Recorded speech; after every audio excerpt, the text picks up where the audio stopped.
Hey everybody, it's Annette Trossbach here with the Laboratory Theater of Florida.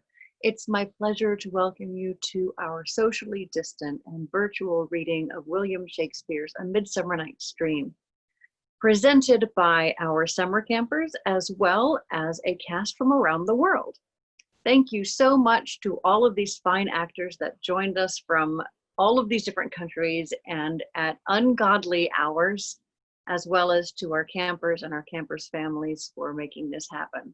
Thanks to the Lab Theater team and all of you, our audiences who are watching from home and supporting us during these trying times.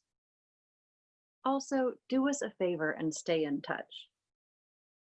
If you like what you see, call in, write in, let us know how you're doing, and stay in touch with us. We miss you, our audiences, very much, and look forward to seeing you on the other side of this pandemic. Enjoy the show.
Now, fair Hippolyta, our nuptial hour draws on apace. 4 happy days bring in another moon. But oh, methinks how slow this old moon wanes! She lingers my desires, like to a stepdame or a dowager, long withering out a young man revenue. 4 days will quickly steep themselves in night, 4 nights will quickly dream away the time, and then the moon, like to a silver bow, new bent in heaven, shall behold the night of our solemnities. Go, Philostrate, stir up the Athenian youth to merriments. Awake the pert and nimble spirit of mirth. Turn melancholy forth to funerals. The pale companion is not for our pomp. Hippolyta, I wooed thee with my sword, and won thy love doing thee injuries, but I will wed thee in another key, with pomp, with triumph, and with revelling. Happy be Theseus, our renowned Duke. Thanks, good Aegeus. What's the news with thee? Full of vexation come I, with complaint against my child, my daughter Hermia. Stand forth, Demetrius. My noble lord, this man hath my consent to marry her. Stand forth, Lysander. And, my gracious Duke, this man hath bewitched the bosom of my child. Thou, Lysander, thou hast given her rhymes and interchanged love tokens with my child. Thou hast by moonlight at her window sung with feigning voice, verses of feigning love, and stolen the impression of her fantasy with bracelets of thy hair, rings, guards, conceits, knacks, trifles, nosegays, sweetmeats, messengers of strong prevailment in unhardened youth. With cunning thou hast filched my daughter's heart, turned her obedience, which is due to me, to stubborn harshness. And, my gracious Duke, be it so, she will not here before your grace consent to marry Demetrius. I beg the ancient privilege of Athens, as she is mine, I may dispose of her, which shall be either to this gentleman or to her death, according to our law immediately provided in that case. What say you, Hermia? Be advised, fair maid. To you your father should be as a god, one that composed your beauties, yea, and one, to whom you are but as a form in wax, by him imprinted and within his power, to leave the figure or disfigure it. Demetrius is a worthy gentleman. So is Lysander. In himself he is, but in this kind, wanting your father's voice, the other must be held the worthier. I would my father looked but with my eyes. Rather your eyes must with his judgment look. I do entreat your grace to pardon me.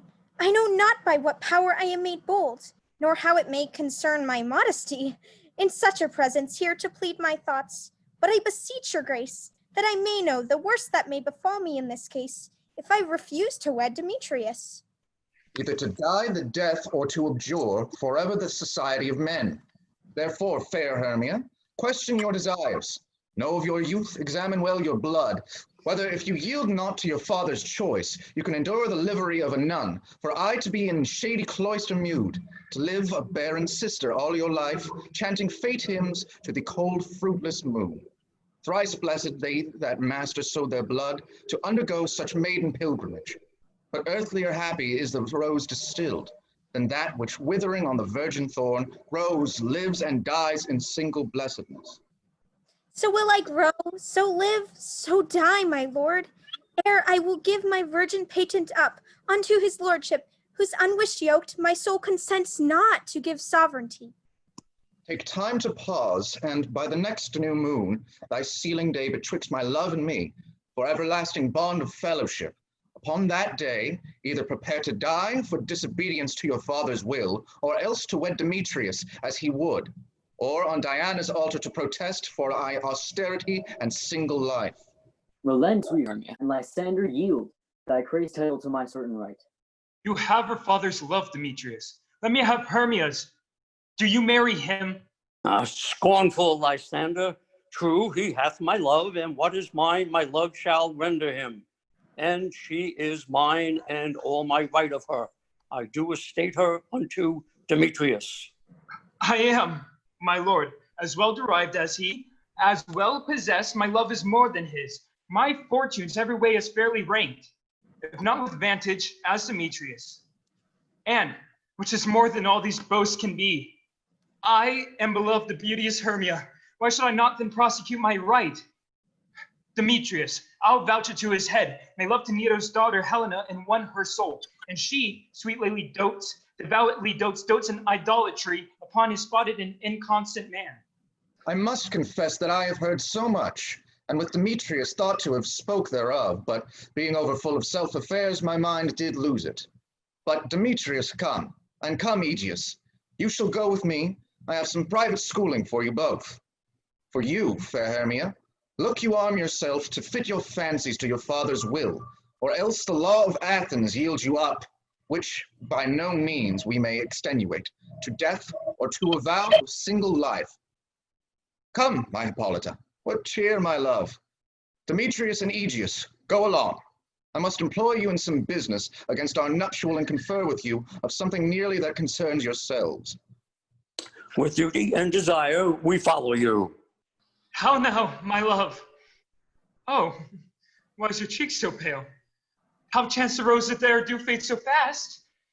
Belike for the want of rain, which I could well beteen them from the tempest of my eyes. Ay me, for what that I could ever read, could ever hear by tale or history. The course of true love never did run smooth, but either it was different in blood. O cross, too high to be enthralled to low. Or else misgraft in respect of years. O spite, too old to be engaged to young. Or else it stood upon the choice of friends. O hell, to choose love by another's eyes. Or, if there were a sympathy in choice, war, death, or sickness did lay siege to it, making it a momentary as a sound, swift as a shadow, short as any dream, brief as the lightning in a collied night, that in a spleen unfolds both heaven and earth, and ere a man hath power to say, behold, the jaws of darkness do devour it up, so quick bright things come to confusion. If then true lovers have ever been crossed, it stands as an edict in destiny. Then let us teach our trial patience, because it is a customary cross, as due to love as thoughts and dreams and sighs, wishes and tears, poor fancies followers. Ah, a good persuasion. Therefore, hear me, Hermia. I have a widowed aunt, a dowager of great revenue, and she hath no child. From Athens is her house remote 7 leagues, and she respects me as her only son.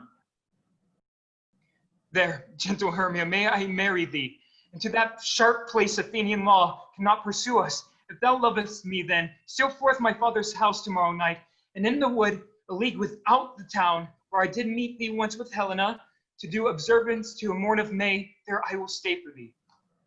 My good Lysander, I swear to thee, by Cupid's strongest bow, by his best arrow with the golden head, by the simplicity of Venus's doves, by that which knitteth souls and prospers loves, and by that fire which burned the Carthage queen, when the false Troyan under sail was seen, by all the vows that ever men have broke, in number more than ever women spoke, in that same place thou hast appointed me, tomorrow truly will I meet with thee.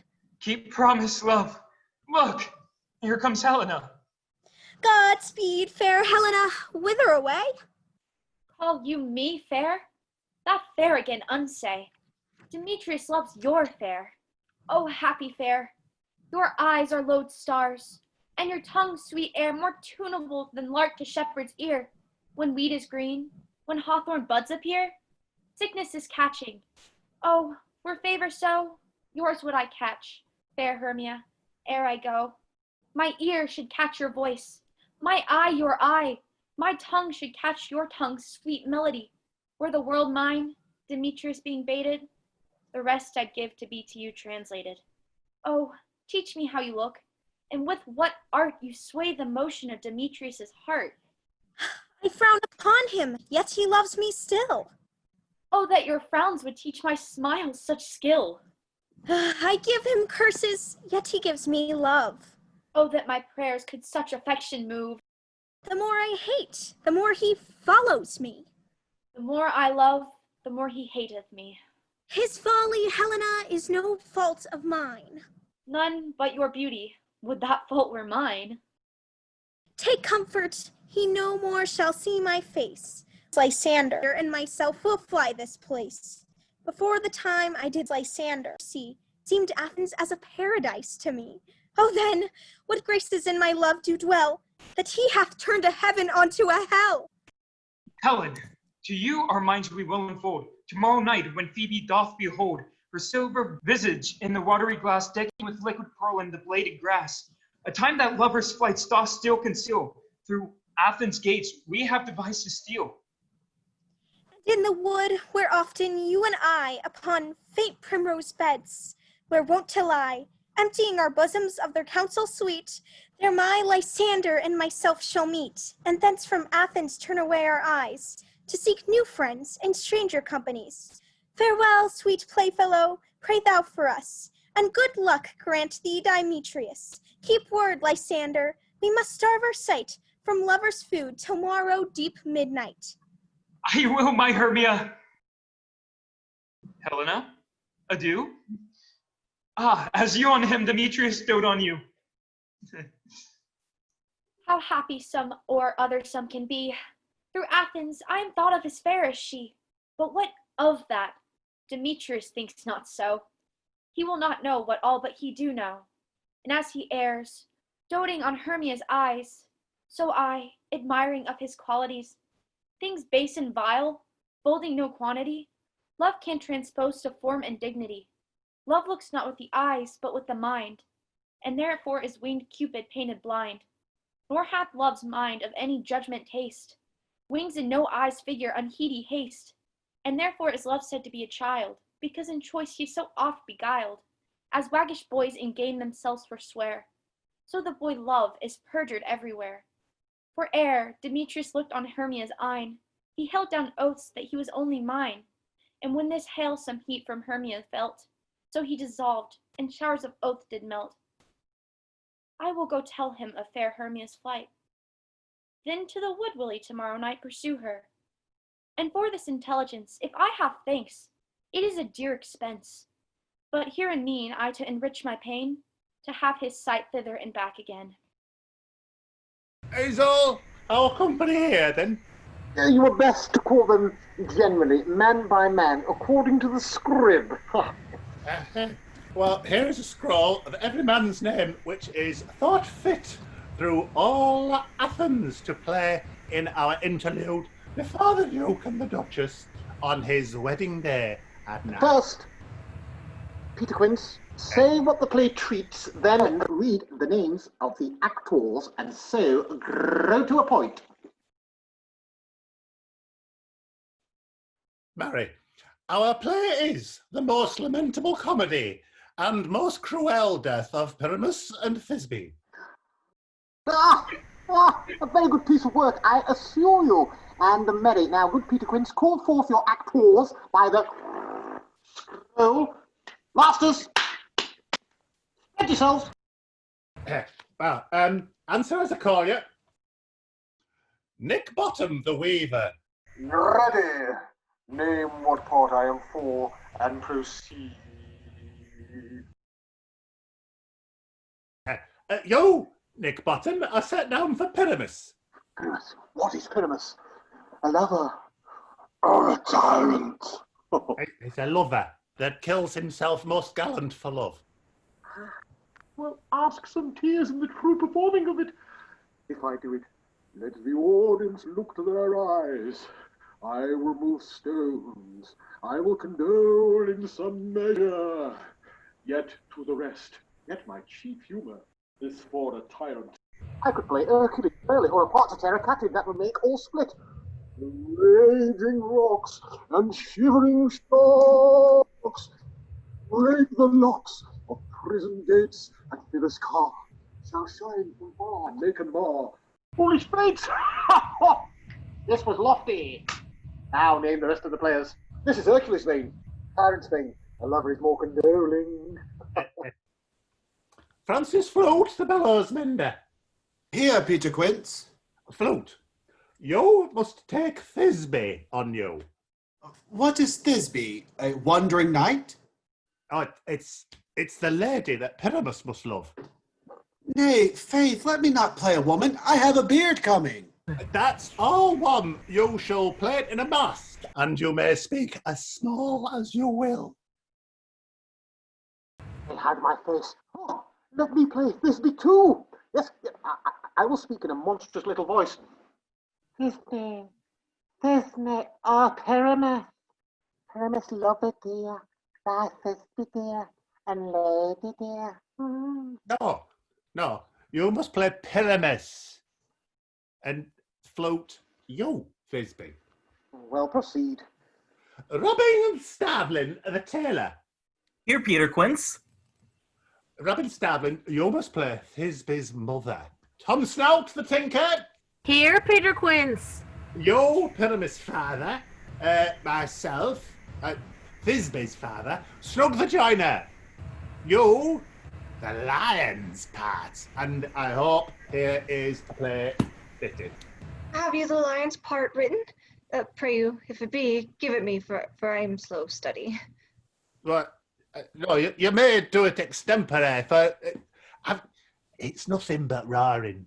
Oh, let me play the lion too. Yes, I will roar, but I will do any man's heart good to hear me. I will roar, that I will make the Duke say, let him roar again. Let him roar again. And you should do it too terribly. You would fright the Duchess and the ladies, and they would shriek. And that were enough to hang us all. That would hang us. Yeah, every mother's son. I grant you, friends, if you should fright the ladies out of their wits, they will have no more discretion but to hang us. But I will aggravate my voice so that it will roar as gently as any sucking dove. I will roar you as 'twere any nightingale. You can play no part but Pyramus. But Pyramus is a sweet-faced man, a proper man, as one shall see in a summer's day, a most lovely, gentlemanlike man. Therefore, you must needs play Pyramus. Well, I will undertake it. Oh, what beard would I best to play it in? Why, what you will. Well, I will discharge it in either your straw-coloured beard or your orange tony beard, or your I've got it somewhere, but never mind. Engraved here, there it is. Look, or your French crown colour beard, or even your perfect yellow. Some of your French clowns have no hair at all. And then you will play it barefaced. But, masters, here are your parts, and I'm to entreat you, request you, and desire you to come them by tomorrow night, and meet me in the palace wood a mile without the town by moonlight. There we will rehearse, for if we meet in the city, we shall be dogged with company, and our devices known.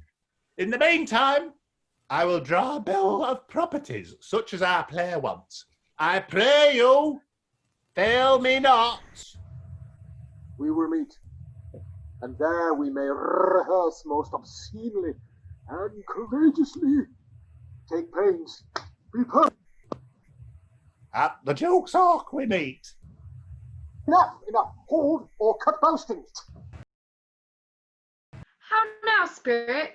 Whither wander you? Over hill, over dale, through bush, through briar, over park, over pale, through flood, through fire. I do wander everywhere, swifter than the moon's sphere, and I serve the fairy queen to dew her orbs upon the green. The cowslips tall her pensioners be, in their gold coat spots you see. Those be rubies, fairy favors, in those freckles live their savors. I must go seek some dewdrops here, and hang a pearl on every cowslip's ear. Farewell, thou lob of spirits, I'll be gone. Our queen and all our elves come here anon. The king doth keep his revels here tonight. Take heed the queen come not within his sight. For over on his passing, sullen wrath, meets that she as her attendant hath a lovely boy, stole from an Indian king.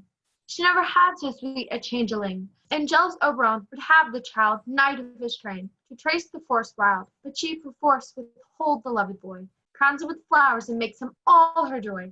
Now they never met in grove or green, or fountain clear, or spangled starlight sheen, but they do swear that all their elves for fear crept into acorn cups and hid them there. Either I mistake your shape and making quite, or else you are that shrewd and knavish sprite, called Robin Goodfellow. Are you not he that fright the maidens of the villagery, skim milk and sometimes labor in the quern? And bootless makes a breathless housewife churn, and sometimes make the drink to bear no barm, misled night wanderers laughing at their harm. Those that hobgoblin call you and sweet puck, you do their work, and they shall have good luck. Are you not he? Thou speakest aright. I am that merry wanderer of the night. I just do Oberon and make him smile, when I have fat and bean-fed horse beguile, neighing in the likeness of a silly foal. And sometimes lurk I in a gossip bowl, in very likeness of a roasted crab. And when she drinks, against her lips I bob, and on her withered dewlap pour the ale. The wisest aunt telling the saddest tale, sometimes her 3-foot stool mistaketh me. Then slip I from her bum, down topples she, and tether cries and falls into a cough. And then the whole choir holds their hips and laughs, and waxen in their mirth and nez and swear. Merry hour was never wasted there. But room, fairy, here comes Oberon. And here my mistress, would that he were gone. Ill met by moonlight, proud Titan. What jealous Oberon? Fairies, skip hence. I have forsworn his bed and company. Jerry, rash wanton! Am not I thy lord? Then I must be thy lady. But I know when thou hast stolen away from fairyland, and in the shape of corn sat all day, playing on pipes of corn and versing love to amorous Phillida. Why art thou here, come from the farthest step of India, but that forsooth the bouncing Amazon, your buskined mistress, and your warrior love to Theseus must be wedded, and you come to give their bed joy and prosperity. How canst thou thus, for shame, Titania, glance at my credit with Hippolyta, knowing I know thy love? to Theseus. Didst thou not lead him through the glimmering night, from Perigenia whom he ravished, and make him with fair Aegle break his faith, with Ariadne and Antiopa? These are the forgeries of jealousy, and never since the middle spring met we on hill, in dale, forest, or mead, by paved fountain, or by rushy brook, or in the beached margent of the sea, to dance our ringlets to the whistling wind. But with thy brows thou hast disturbed our sport. Therefore the winds, piping to us in vain, as in revenge, have sucked up from the sea contagious fogs, which, falling in the land, have every pelting river made so proud that they have overborne their continents. The ox hath therefore stretched his yoke in vain, the ploughman lost his sweat, and the green corn hath rotted ere his youth attained a beard. The fold stands empty in the drowned field, and crows are fattened with the murrian flock. The 9 men's moors is filled up with mud, and the quaint mazes in the wonted green, for lack of tread, are undistinguishable. The human mortals want their winter here. No night is now with hymn or carol blessed. Therefore the moon, the governess of floods, pale in her anger, washes all the air that rheumatic diseases do abound. And thorough this distemperature, we see the seasons alter. Hoary-headed frosts thaw in the fresh lap of the crimson rose, and on old Heim's thin and icy crown an odorous chaplet of sweet summer buds is as in mockery set. The spring, the summer, the childing autumn, angry winter, change their wonted liveries, and the mazed world by their increase now knows not which is which. And this same progeny of evil comes from our debate, from our dissension. We are their parents and original. Do you amend it then? It lies in you. Why should Titania cross her Oberon? I do but beg a little changeling boy to be my henchman. Set your heart at rest. The fairyland buys not the child of me. His mother was a votress of my order, and in the spiced Indian air by night full often hath she gossiped by my side, and sat with me on Neptune's yellow sand, marking the embarked traders on the flood. When we have laughed to see the sails conceive and grow big-bellied with the wanton wind, which she, with pretty and with swimming gait following, her womb then rich with my young squire, would imitate and sail upon the land to fetch me trifles and return again as from voyage rich with merchandise. But she, being mortal, of that boy did die. And for her sake do I rear up that boy, and for her sake I will not part with him. How long within this wood intend you stay? Perchance until after Theseus' wedding day. If you will patiently dance in our round and see our moonlight revels, go with us. If not, shun me, and I will spare your haunts. Give me that boy and I'll go with thee. Not for thy fairy kingdom. Fairies, away! We shall chide downright if I longer stay. Well, go thy way. Thou shalt not from this grove till I torment thee for this injury. My gentle Puck, come hither. Thou rememberest, since once I sat upon a promontory, and heard a mermaid on a dolphin's back, uttering such dulcet and harmonious breath, that the rude sea grew civil at her song, and certain stars shot madly from their spheres to hear the sea maid's music. I remember. That very time I saw, but thou couldst not, flying between the cold moon and the earth, Cupid, all armed, a certain aim he took at a fair vestal throned by the west, and loosed his love shaft smartly from his bow, as it should pierce 100,000 hearts.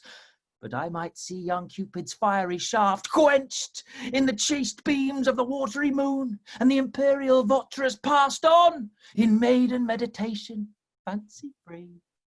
Yet marked I where the bolt of Cupid fell. It fell upon a little western flower, before milk white, now purple with love's wound, and maidens call it love in idleness. Fetch me that flower, the herb I showed thee once. The juice of it, on sleeping eyelids laid, will make or man or woman madly dote upon the next live creature that it sees. Fetch me this herb, and be thou here again, ere the Leviathan can swim a league. I'll put a girdle round about the earth in 40 minutes. Having once this juice, I'll watch Titania when she is asleep, and drop the liquor of it in her eyes. The next thing then she waking looks upon, be it on lion, bear, or wolf, or bull, on meddling monkey, or on busy ape, she shall pursue it with the soul of love. And ere I take this charm from off her sight, as I can take it with another herb, I'll make her render up her page to me. But who comes here? I am invisible, and I will overhear their conference. I love thee not, therefore pursue me not. Where is Lysander and fair Hermia? The one I'll slay, the other slayeth me. Thou toldst me they were stolen unto this wood, and here am I, enrolled within this wood, because I cannot meet my Hermia. Hence, get thee gone, and follow me no more. You draw me, you hard-hearted adamant, but yet you draw not iron. For my heart is as true as steel. Leave you your power to draw, and I shall have no power to follow you. Do I entice you? Do I speak you fair? Or rather, do I not in plainest truth? Tell you, I do not, nor I cannot love you. And even for that do I love you the more. I am your spaniel, and Demetrius, the more you beat me, I will fawn on you. Use me but as your spaniel. Spurn me, strike me, neglect me, lose me. Only give me leave, unworthy as I am, to follow you. What worser place can I beg in your love, and yet a place of high respect with me, than to be used as you use your dog? Tempt not too much of the hatred of my spirit, for I am sick when I do not look on thee. And I am sick when I look not on you. You do impeach your modesty too much, to leave the city and commit yourself into the hands of one that loves you not. To trust the opportunity of the night and the ill counsel of a desert place with the rich worth of your virginity. Your virtue is my privilege, for that it is not night when I do see your face. Therefore I think I am not in the night, nor doth this wood lack worlds of company, for you in my respect are all the world. Then how can it be said I am alone, when all the world is here to look on me? I'll run from thee and hide me in the brakes, and leave thee to the mercy of the wild beasts. The wildest hath not such a heart as you. Run when you will, the story shall be changed. Apollo flies, and Daphne holds the chase. The dove pursues the griffin. The mild hind makes speed to catch the tiger.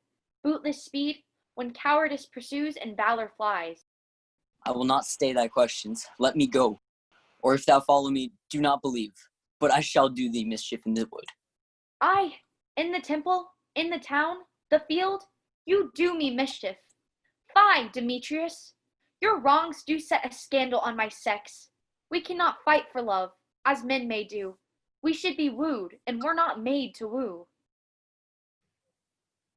I'll follow thee and make a heaven of hell, to die upon the hand I love so well. Fare he well, nymph. Ere he do leave this grove, thou shalt fly him, and he shall seek thy love. Hast thou the flower there, welcome wanderer? Aye, there it is. I pray thee, give it me. I know a bank where the wild thyme blows, where ox slips and the nodding violet grows, quite over canopied with luscious woodbine, with sweet musk roses and with eglantine. There sleeps Titania sometime in the night, lulled in these flowers with dances and delight. And there the snake throws her enamelled skin, weed wide enough to wrap a fairy in. And with the juice of this, I'll shriek her eyes and make her full of hateful fantasies. Take thou some of it, and seek through this grove. A sweet Athenian lady is in love with a disdainful youth. Anoint his eyes, but do it when the next thing he espies may be the lady. Thou shalt know the man by the Athenian garments he hath on. Affect it with some care, that he may prove more fond on her than she upon her love. And look thou meet me ere the first cock crow. Fear not, my lord, your servant shall do so. Come now, a roundel and a fairy song. Then for the third part of a minute hence, some to kill cankers in the musk rose buds, and some war with rear mice for their leathered wings to make small elves' coats, and some keep back the clamorous owl that nightly hoots and wonders at our quaint spirits. Sing me now asleep, and then to your offices and let me rest. You spotted snakes with double tongue, thorny hedgehogs not be seen. Newts and blind worms do no wrong. Come not near our fairy queen. Philomel with melody, singing our sweet lullaby. La la la la lullaby, la la la lullaby. Never harm nor spell nor charm, come our lovely lady nigh. So good night with lullaby, weaving spiders come not here. Hence, you legged spinners, hence. Beetles black approach not near. Worm nor snail do no offense. Philomel with melody. Away, now all is well. One aloof stands sentinel. What thou seest when thou dost wake, do it for thy true love take. Love and languish for his sake, be it ounce or cat or bear, pard or boar with bristled hair. In thy eye that shall appear when thou wakest, it is thy dear. Wake when some vile thing is near. Fair love, oh, you faint in the wandering in the wood. And, to speak truth, I have forgot our way. We'll rest up, Hermia, if you think it good, and tarry for the comfort of day. Be it so, Lysander. Fine you out to bed, for I upon this bank will rest my head. One turf shall serve as a pillow for both. One heart, one bed, two bosoms, and one troth. Nay, good Lysander, for my sake, my dear, lie further off yet. Do not lie so near. Oh, take the sense, sweet of my innocence. Love takes the meaning in love's conference. I mean that my heart unto yours is knit, so that but one heart we can make of it. Two bosoms interchain with an oath, so that two bosoms in a single troth. Then by your side no bedroom me deny, for lying so, Hermia, I do not lie. Lysander riddles very prettily. Now, much beshrew my manners and my pride, if Hermia meant to say Lysander lied. But, gentle friend, for love and courtesy lie further off, in human modesty. Such separation, as well may be said, become a virtuous bachelor and a maid. So far be distant, and good night, sweet friend. Thy love never alter till thy sweet life end. Amen, amen to that fair prayer, say I. And then end life when I end loyalty. Here's my bed. Sleep gives thee all his rest. Half that wish the wisher's eyes be pressed. Through the forest have I gone, but Athenian found I none. In those eyes I might have proved this flower's force in stirring love. Light and silence. Who is here? Weeds of Athens he doth wear. This is he, my master said. Spies the Athenian maid, and hears maiden sleeping sound in the dank and dirty ground. Pretty soul, she darst not lie near this lack love. This kill courtesy, churl. Upon the eyes I throw all the power this charm doth owe. When thou wakest, lover bid, sleep his seat on thy eyelid. So awake when I am gone, for I must now to Oberon.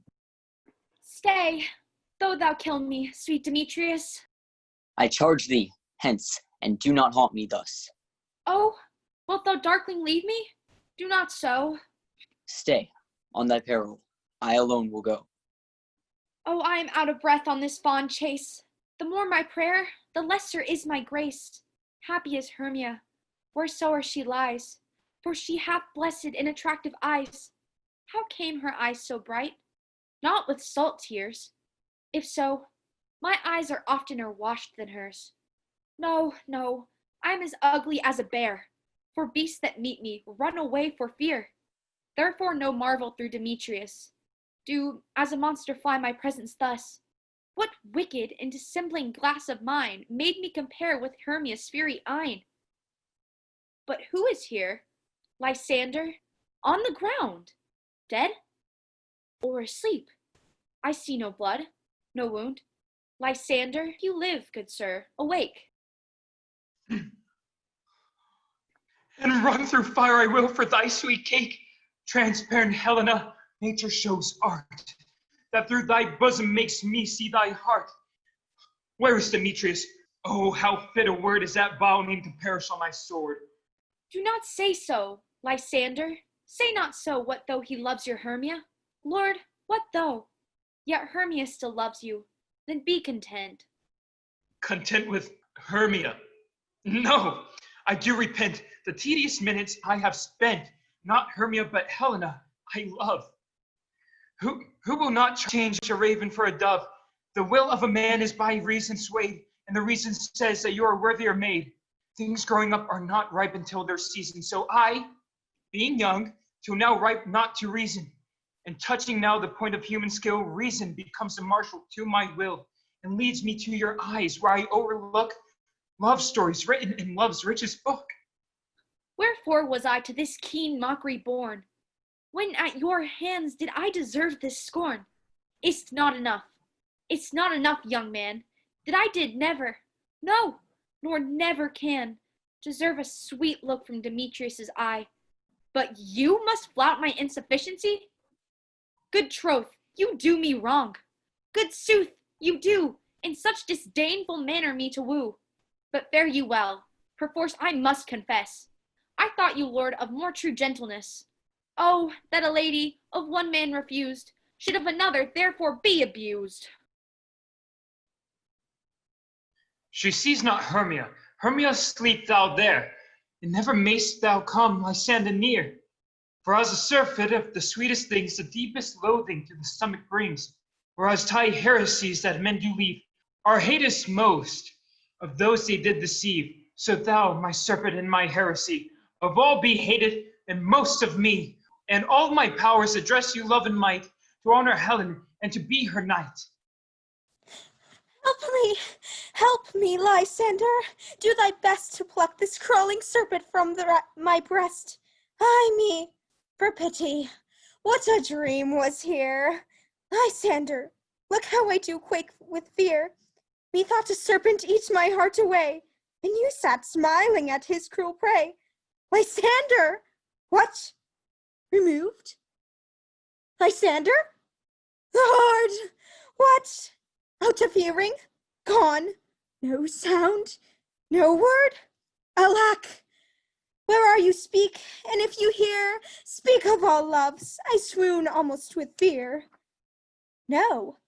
Then I will perceive you all, and not nigh, either dead or I will find you immediately. Are we all met?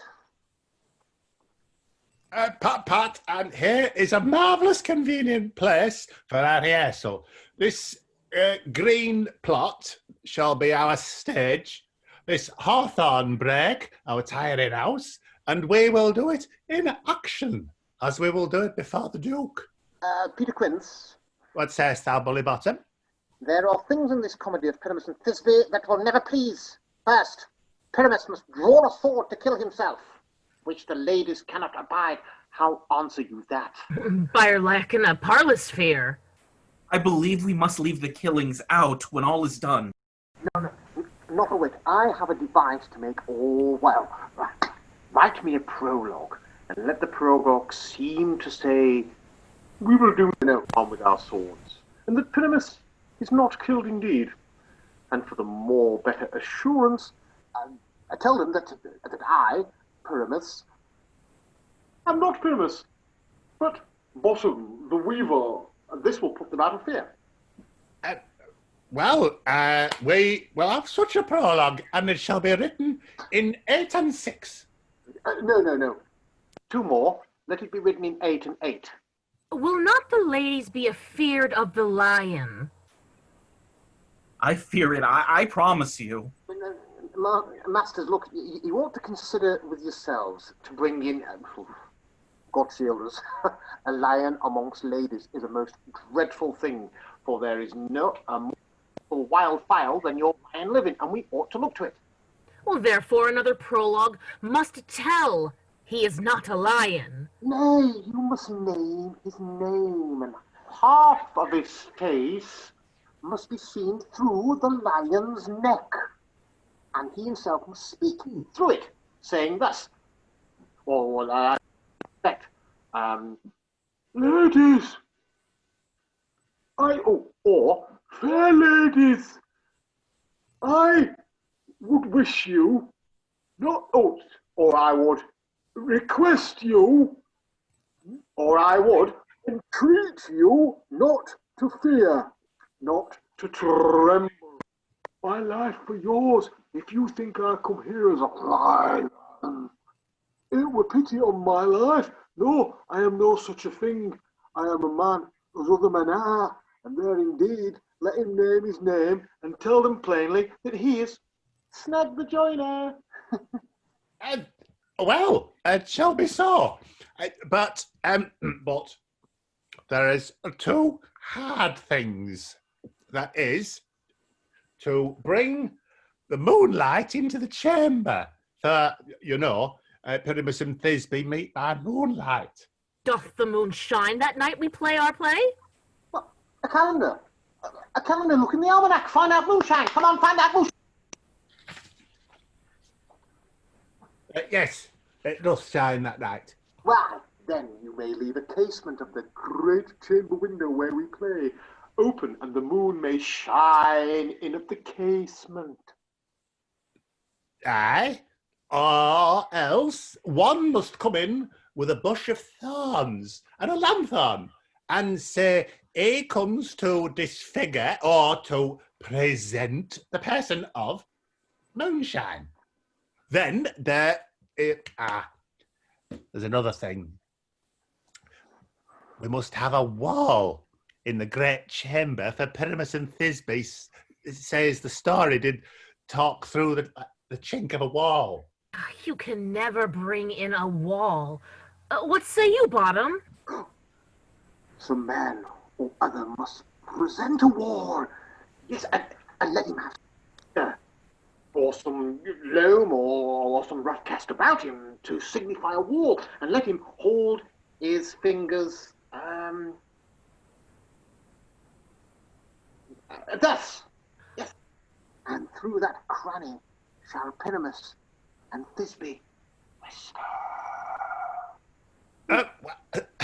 If that may be, then all is well. Come, sit down, every mother's son, and rehearse your parts.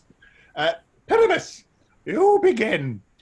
When you have spoken your speech, enter into that break, and so everyone, according to his cue. What heaping homespun have we swaggering here, so near the cradle of the fairy queen? What, a play toward? I'll be an auditor, an actor too, perhaps, if I see cause. Speak, Pyramus. Thisbe, stand forth. Thisbe, the flowers of odious, save sweet. Orders. Orders. Orders. Orders, save sweet. So hath thy breath, my dearest Thisbe. But hark, voice, stay thou, and by I will to thee appear.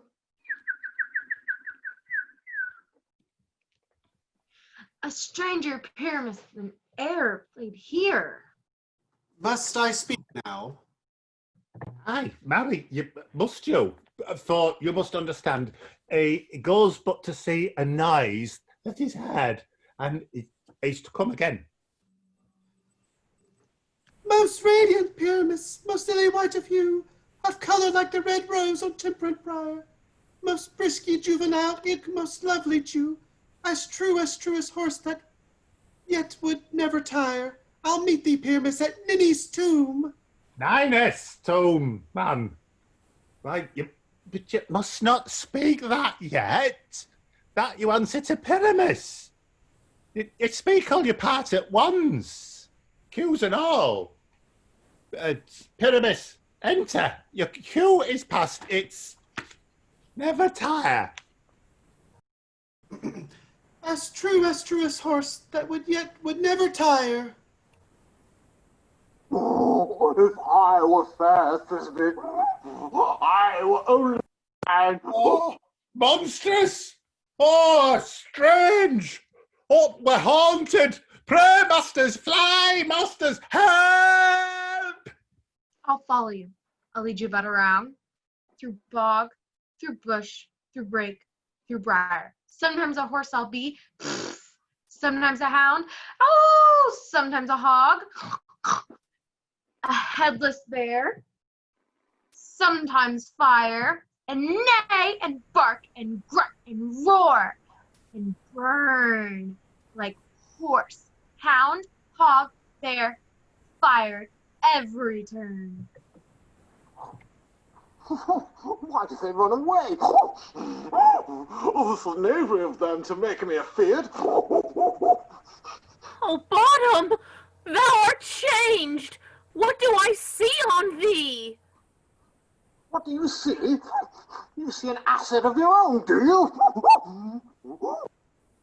Oh, bless thee, Bottom, bless thee. Thou art translated. Oh. I see their knavery. This is to make an ass of me, to fright me if they could. But I will not stir from this place. Oh no. Do what they can. I will walk up and down, and I will sing that they shall hear that I am not afraid. The ousel cocks all black of hue, with orange tawny bill. The foozle with his mill so true, the wren with little. What angel wakes me from my flowery bed? The finch, the sparrow, and the lark, the plain cuckoo grey, oh, whose note full many a man doth mark, and dares not answer. For indeed, who would? What so foolish a bird who would give the bird a lie, though he cry, cuckoo, never I pray so. thee, gentle mortal, sing again. Mine ear is much enamored of thy note, and so is mine eye enthralled to thy shape, and thy fair virtues forth perforce doth move me, on the first view to say, to swear, I love thee.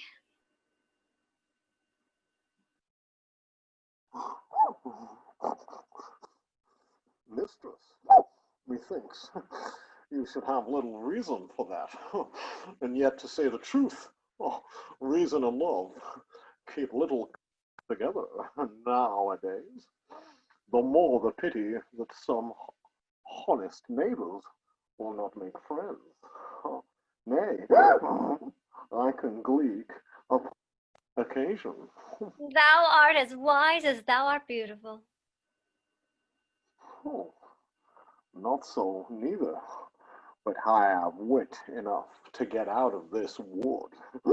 I have enough to serve mine own turn. Out of this wood do not desire to go. Thou shalt remain here, whether thou wilt or no. I am a spirit of no common rate. The summer still doth tend upon my state, and I do love thee. Therefore go with me.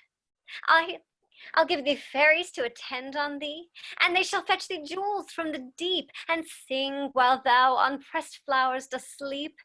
And I will purge thy mortal grossness, so that thou shalt like an airy spirit go.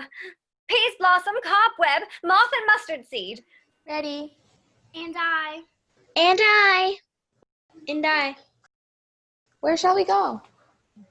Be kind and courteous to this gentleman. Hop in his walks and gambol in his eyes. Feed him with apricots and dewberries, with purple grapes, green figs, and mulberries. The honey bags steal from the humblebees, and for night tapers crop their waxen thighs and light them at the fiery glowworm's eyes, to have my love to bed and to rise. and pluck the wings from painted butterflies to fan the moonbeams from his sleeping eyes. Nod to him, elves, and do him courtesies. Hail, mortal. Hail. Hail. Hail. I cry your worship's mercy heartily. I beseech your worship's name. Cobweb. I shall design your name. Acquaintance. Good master Cobweb. If I cut my finger, I shall make bold with you. Your name, honest gentleman? Peas Blossom. I pray you commend me to Mistress Squash, your mother, and to Master Peascod, your father.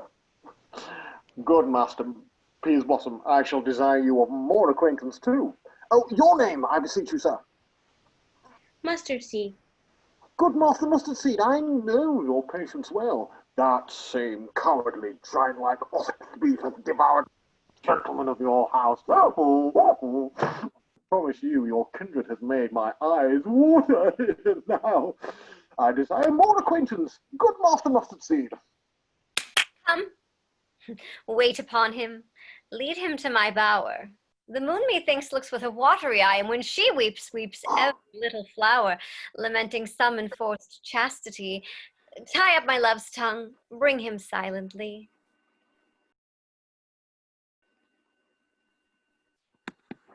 Wonder if Titania be awaked. Then, what it was that came in her eye, which she must dote on in extremity. Here comes my messenger. How now, mad spirit? What night roll now about this haunted grove? My mistress with the monster is in love, teared to her close and consecrated bower, while she was in her dull and sleeping hour. Crew of patches, rude mechanicals, that work for bread upon Athenian stalls, were met together to rehearse a play, intended for great Theseus' nuptial day. The shallowest thick-skinned of that barren sort, Pyramus presented, and their sport forsook his scene and entered in a break. When I did him at this advantage take, an ass's knoll I fixed on his head. Anon, his thiscus must be answered, and forth my mimic comes, when they him spy, as wild geese that the creeping fowler eye, or russet-pated choughs, many in sort, rising and cawing at the gun's report, sever themselves and madly sweep the sky. So at his sight, away his fellows fly, and at our stamp here, o'er and o'er one falls. He murder cries and helps for Athens call, their sense thus weak, lost with their fear, thus strong. Made senseless things begin to do them wrong. For briar and thorns at their apparel snatch, some sleeves, some hats, for Eurytos all things catch. I led them on in this distracted fear, and left sweet Pyramus translated there. And in that moment, so it came to pass, Titania waked and straightway loved an ass. This falls out better than I could devise. But hast thou latched the Athenians' eyes with the love juice as I did bid thee do? I took him sleeping. That is finished too. And the Athenian woman by his side, that when he waked, of course she must be eyed. Stand close. This is the same Athenian. This is the woman, but not this the man. Oh, why rebuke you him that loves you so? Lay breath so bitter on your bitter foe. Now I but chide, but I should use the worse, for thou, I fierce, hast given me cause to curse. If thou hast slain Lysander in his sleep, being o'ershoes in blood, plunge in the deep and kill me too. The sun was not so true unto the day as he to me. Would he have stolen away from sleeping Hermia? I'll believe as soon as this whole earth may be bored, and that the moon may through the center deep, and so displease her brother's noontide with Antipodes. It cannot be but thou had murdered him. So should a murderer look, so dead, so grim. So should the murdered look, and so should I, pierce through your heart with your stern cruelty. Yet you, the murderer, look as bright, as clear as yonder Venus in her glimmering sphere. What's this to my Lysander? Where is he? Ah, good Demetrius, wilt thou give him me? I had rather give his carcass to my hounds. Out, dog, out, cur! Thou strivest me past the bounds of maiden's patience. Thou hast slain him then? Henceforth be never numbered among men. Oh, once tell true, even for my sake. Durst thou have looked upon him being awake, and hast thou killed him sleeping? Oh, brave touch! Could not an worm, an adder do so much? An adder did it, for with doubler tongue than thine, thou serpent never adder stung. You spend your passion on a misprized mood. I am not guilty of Lysander's blood, nor is he dead, for aught that I can tell. I pray thee, tell me that then he is well. And if I could, what should I get therefore? A privilege never to see me more, and thy from thy hated presence part I so. See me no more, whether he be dead or no. There is no following her in this fierce vein. Here therefore for a while I will remain. So sorrow's heaviness doth heavier grow, for debt that bankrupt sleep doth sorrow owe, which now in some slight measure it will pay, if for his tender here I make some stay. What hast thou done? Thou hast mistaken quite, and laid the love juice on some true love's sight. Of thy misprision must perforce ensue some true love turned, and not a false turn true. Then fate o'errules that one man holding troth, million fail, confounding oath on oath. About the woods go swifter than the wind, and Helena of Athens look thou find. All fancy sick she is, and pale of cheer, with sighs of love that costs the fresh blood dear. By some illusion, see thou bring her here. I'll charm his eyes against she do appear. I go, look how I go, swifter than the arrow from the Tartar's bow.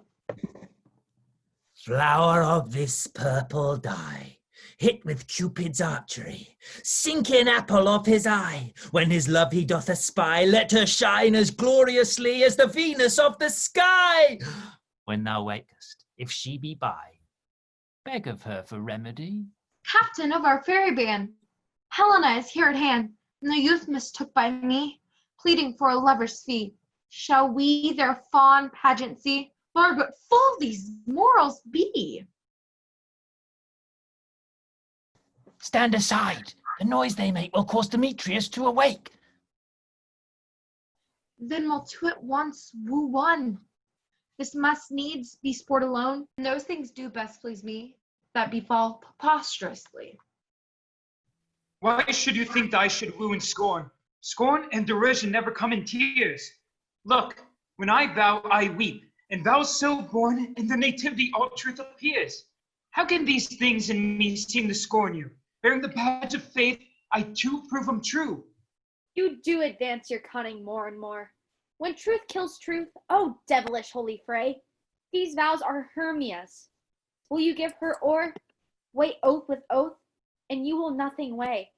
Your vows to her and me, put in two scales, will even weigh, and both as light as tails. I had no judgment when to her I swore. Nor none in my mind, now you give her or. Demetrius loves her, and he loves not you. Oh, Helena, goddess, nymph, perfect, divine, to what my love shall I compare thine eyne? Crystal is muddy, oh how ripe in show. Thy lips, those kissing cherries, tempting grow. That pure congealed white high Taurus snow, fanned with the eastern wind, turns to a crow. When thou hold'st up thy hand, oh let me kiss this princess of pure white, this seal of bliss. Oh spite! Oh hell! I see you all are bent to set against me for your merriment. If you were civil and knew courtesy, you would not do me thus much injury. Can you not hate me, as I know you do, but you must join in souls to mock me too? If you were men, as men you are in show, you would not use a gentle lady so, to vow and swear and super praise my parts, when I am sure you hate me with your hearts. You both are rivals, and love Hermia, and now both rivals, to mock Helena, a trim exploit, a manly enterprise, to conjure tears up in a poor maid's eyes with your derision. None of noble sort would so offend a virgin, and extort a poor soul's patience, all to make you sport. You are unkind, Demetrius. Be not so, for you love Hermia. This you know, I know, and here with all goodwill, with all my heart, in Hermia's love I yield you up my part, and yours of Helena to be bequeath, whom I do love and will do till my death. Never did mockers waste more idle breath. Lysander, keep thy Hermia, I will none. If ever I loved her, all that love is gone. My heart to her but as guest-wide sojourned, and now to Helen is it home returned, there to remain. Helen, it is not so. Disparage not the faith thou dost not know, lest to thy peril, thou abate dear. Look, where thy love comes, yonder is thy dear.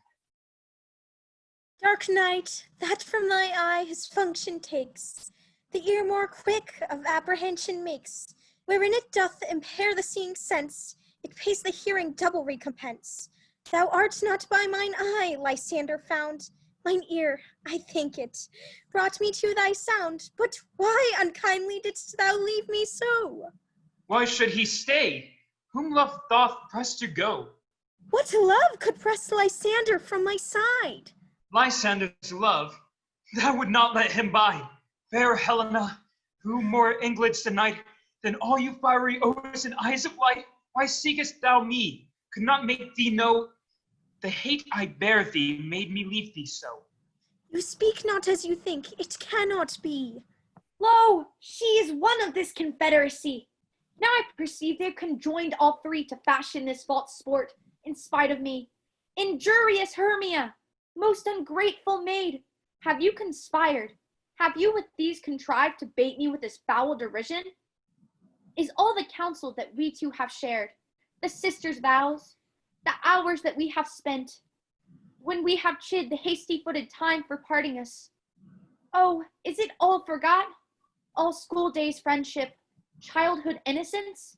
We, Hermia, like two artificial gods, have with our needles created both one flower, both on one sampler, sitting on one cushion, both warbling of one song, both in one key, as if our hands, our sides, voices, and minds had been incorporate. So we grow together, like to a double cherry, seeming parted, but yet in union and partition. Two lovely berries molded on one stem. So with two seeming bodies, but one heart, two of the first, like coats in heraldry, due but to one and crowned with one crest. And will you rent our ancient love to asunder, to join with men in scorning your poor friend?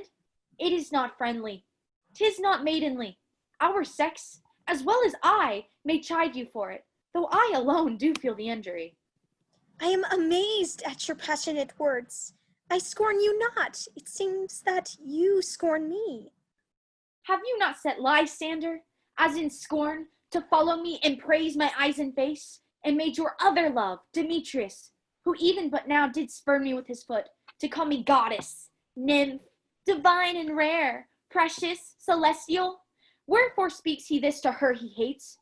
And wherefore doth Lysander deny your love, so rich within his soul, and tender me, forsooth, affection, but by your setting on, by your consent? What thought I be not so in grace as you, so hung upon with love, so fortunate, but miserable most, to love unloved? This you should pity rather than despise. I understand not what you mean by this. I do.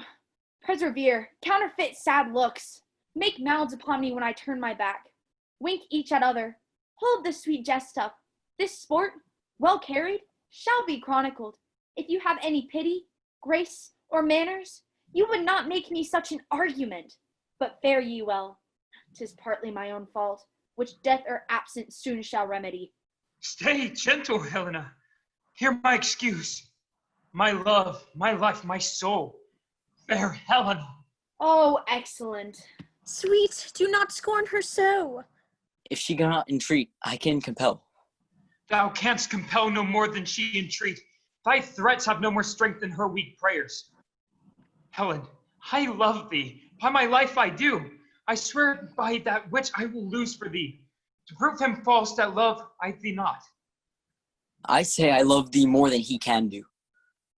If thou say so, withdraw, and prove it too. Quick, come. Lysander, where to tends all this? Away, you Ethiop. No, he'll seem to break loose. Take on as you would follow, but yet come not. You are a tame man. Go. Hang off! Thou cat, thou bird, thou thing let loose, or I'll shake thee from me like a serpent. Why are you grown so rude? What change is this, sweet love? My love! Out, Tarny Tartar, out! Out! Loathed medicine, hated potion, hence! Do you not jest? Yes, sooth, and so do you. Demetrius, I will keep my word with thee. I would I had your bond, for I perceive a weak bond holds you. I'll not trust your word. What? Should I hurt her, strike or kill her dead? Although I hate her, I'll not harm her so. What, can you do me greater harm than hate? Hate me, wherefore? Oh me, what news, my love? Am I not Hermia? Are you not Lysander? I'm as fair now as I was erewhile. Since night you loved me, since night you left me. Why, then you left me. Oh, the gods forbid, in earnest shall I say. Aye, by my life, and never did desire to see thee more. Therefore, be out of hope, out of question, out of doubt. Be certain nothing truer. 'Tis no jest, I do hate thee and love Helena. Oh me, you juggler, you canker blossom, you thief of love. What, have you come by night and stolen my heart's love from me? Fine, if faith, have you no modesty? No maiden shame? No touch of bashfulness? What, will you tear impatient answers from my gentle tongue? Fie, fie, you counterfeit, you puppet, you. Puppet, why so? That way goes the game. Now I perceive that she hath made the compare between our statures. She hath urged her height, and with her personage, her tall personage, her height, forsooth, she hath prevailed with him. And are you grown so high in his esteem, because I am so dwarfish and so low? How low am I? Thou painted Maypole, speak, how low am I? I am not yet so low, but that my nails can reach unto thine eyes. I pray you, though you mock me, gentlemen, let her not hurt me. I was never cursed. I have no gift at all in shrewishness. I am a right maid for my cowardice. Let her not strike me. You perhaps may think, because she is something lower than myself, that I can match her. Lower, hark again. Good Hermia, do not be so bitter with me. I evermore did love you, Hermia, did ever keep your counsels, never wronged you, save that, in love unto Demetrius. I told him of your stealth unto this wood. He followed you. For love I followed him, but he hath chid me hence and threatened me to strike me, spurn me, nay, to kill me too. And now, so you will let me quiet go. To Athens will I bear my folly back and follow you no further. Let me go. You see how simple and fond I am. Why, get you gone. Who is it that hinders you? A foolish heart that I leave here behind. What? With Lysander? With Demetrius. Be not afraid, she will not harm thee, Helena. No, sir, she shall not, though you take her part. Oh, when she's angry, she is keen and shrewd. She was a vixen when she went to school, and though she be but little, she is fierce. Little again, nothing but low and little. Why will you suffer her to flout me thus? Let me come to her. Get you gone, you dwarf, you minimus of a Henry Knotgrass maid, you bead, you acorn. You are too officious. In her behalf that scorns your services. Let her alone. Speak not of Helena. Take not her part.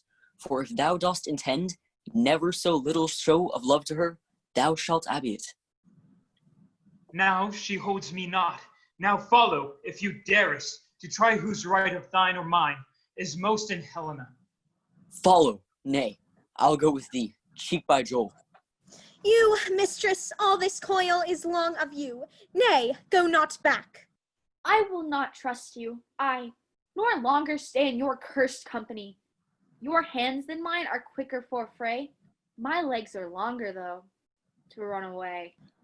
I am amazed, and know not what to say. This is thy negligence. Still thou mistakest? or else committest thy knaveries wilfully. Leave me, King of Shadows, I mistook. Did not you tell me I should know the man by the Athenian garment he had on? And so far blameless proves my enterprise, that I have anointed an Athenian's eyes, and so far am I glad it so did sort, as this their jangling I esteem a sport.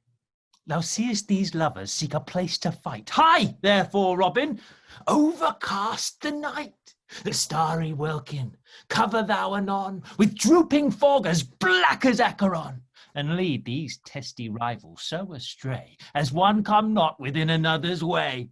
Like to Lysander, sometime frame thy tongue, then stir Demetrius up with bitter wrong, and sometime rail thou like Demetrius, and from each other look thou lead them thus, till o'er their brows death counterfeiting sleep with leaden legs and batty wings doth creep. Then crush this herb into Lysander's eye, whose liquor hath this virtuous property to take from thence all error with his might, and make his eyeballs roll with wonted sight. When they next wake, all this derision shall seem a dream and fruitless vision. And back to Athens shall the lovers wend, with a league whose date till death shall never end. Whiles I in this affair do thee employ, I'll to my queen and beg her Indian boy, and then I will her charmed eye release from monster's view, and all things shall be peace.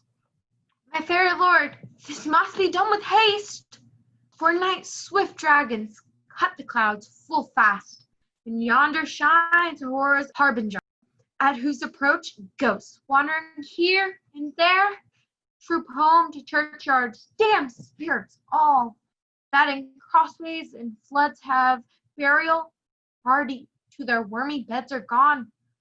For fear last day should look their shames upon, they willingful themselves exile from light, and must for aye consort with black-browed night.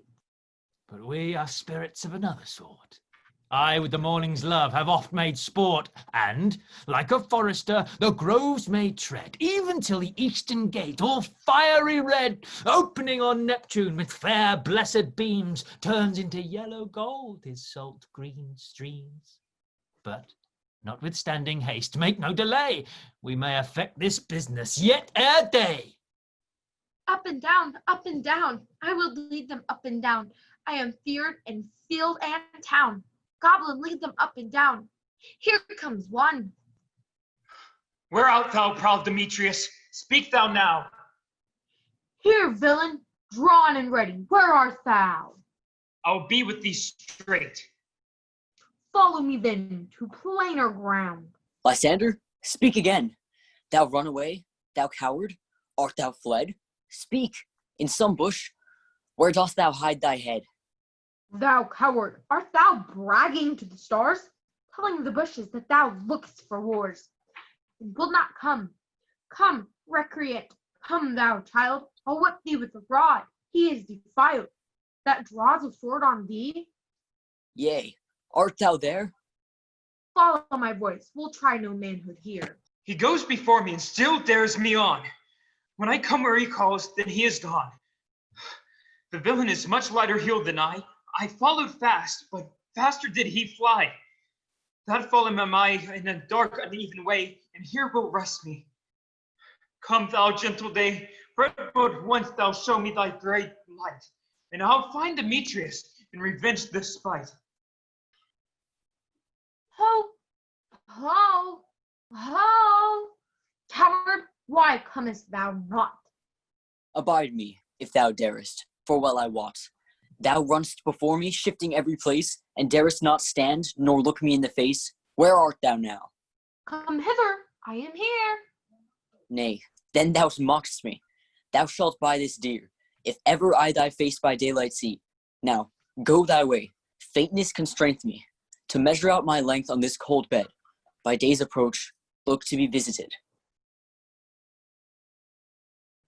O weary night, O long and tedious night, abate thy hour, shine comforts from the east, that I may back to Athens by daylight, from these that my poor company detest. and sleep, that sometimes shuts up sorrow's eye, steal me a while from mine own company. Yet but three, come one more, two of both kinds, make up four. Here she comes, cursed and sad. Cupid is a knavish lad, thus to make poor females mad. Never so in weary, never so in woe, bedabbled with the dew and torn with briars. I can no further crawl, no further go, my legs can keep no pace with my desires. Here will I rest till the break of day, heaven shield Lysander, if they mean a fray. On the ground, sleep sound, I'll apply to your eye, gentle lover, remedy. When thou wakest, thou takest true delight in the sight of thy former lady's eye, and the country proverb known, that every man should take his own, and your waking shall be shown. Jack shall have Jill, not shall go ill, the man shall have his Marigan, and all shall be well.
Come, sit thee down on this flowery bed, while I thy amiable cheeks do coy, and stick musk roses in thy sleek smooth head, and kiss thy large ears, my gentle joy.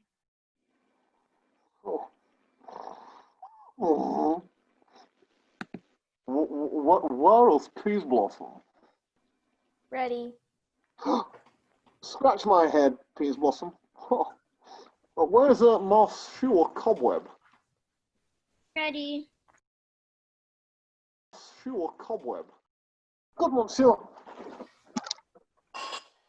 Give you your weapons in your hand and kill me a red-hipped humblebee on the top of a thistle. And good monsieur, bring me the honey bag. Do not fret yourself too much on the action, monsieur. And good monsieur, have a care, the honey break not. I would be loath to have you overflown with a honey bag, signor. Oh, where's Monsieur Mustard Seed? Ready. Give me your niece, Monsieur Mustard Seed, pray you. Leave your curtsy. Good monsieur. What's your will? Nothing, good monsieur, but to every cobweb to scratch. Oh, I must to the barber's. Oh, monsieur, for methinks I am marvellously hairy about the face, and I have such a tender ass. And if my hair but do tickle me, I must scratch. Oh. But wilt thou hear some music, my sweet love? I have a reasonably good ear for music. Let's have the tongues and the bones. Or say, sweet love, what thou desirest to eat. Oh, truly a peck of provender. I could munch your good dry oats. Methinks I have a great desire to a bottle of hay. Good hay, sweet hay, hath no fellow. I have a venturous fairy that shall seek the squirrel's hoard and fetch thee new nuts. Oh, I'd rather have a handful or two of dried peas, but pray you, let none of your people stir me. I have an exposition of sleep upon me. Sleep thou, and I will wind thee in my arms. Fairies, be gone, and be always away. So doth the woodbine and sweet honeysuckle gently entwist the female ivy, so enrings the barky fingers of the elm. Oh, how I love thee, how I dote on thee.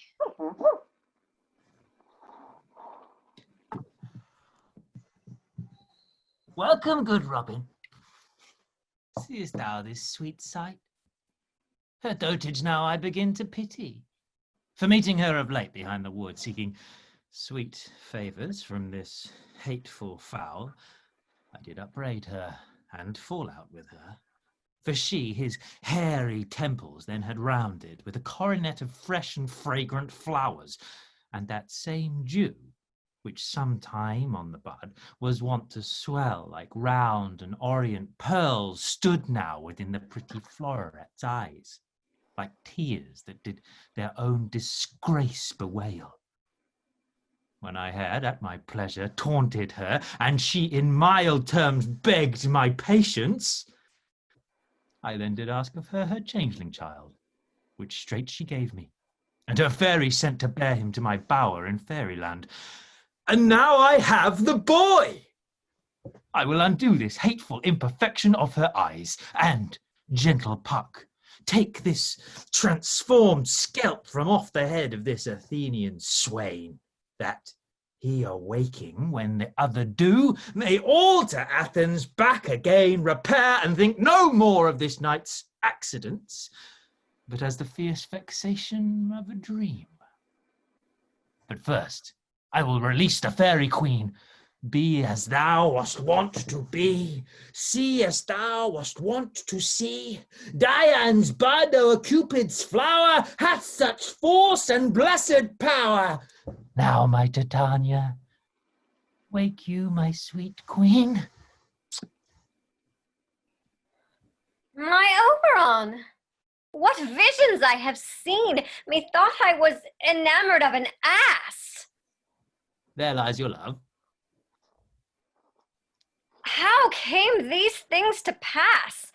Oh, mine eyes do loathe his visage now. Silence a while. Robin, take off his head. Titania, music call, and strike more dead than common sleep of all these five the sense. Music ho, music, such as charmeth sleep. Now, when thou wakest, with thine own fool's eyes peep. Sound music.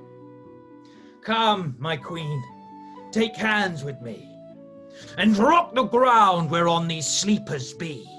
Now thou and I are new in amity, and will tomorrow midnight solemnly dance in Duke Theseus' house triumphantly, and bless it to all fair prosperity. There shall the pairs of faithful lovers be wedded with Theseus, all in jollity. Fairy king, attend and mark, I do hear the morning lark. Then, my queen, in silence sad, trip we after the nightshade. We the globe can compass soon, swifter than the wandering moon. Come, my lord, and in our flight, tell me how it came this night that I, sleeping here, was found with these mortals on the ground. Go, one of you, find out the forester, for now our observation is performed. And since we have the vower of the day, my love shall hear the music of my hounds, uncoupled in the western valley.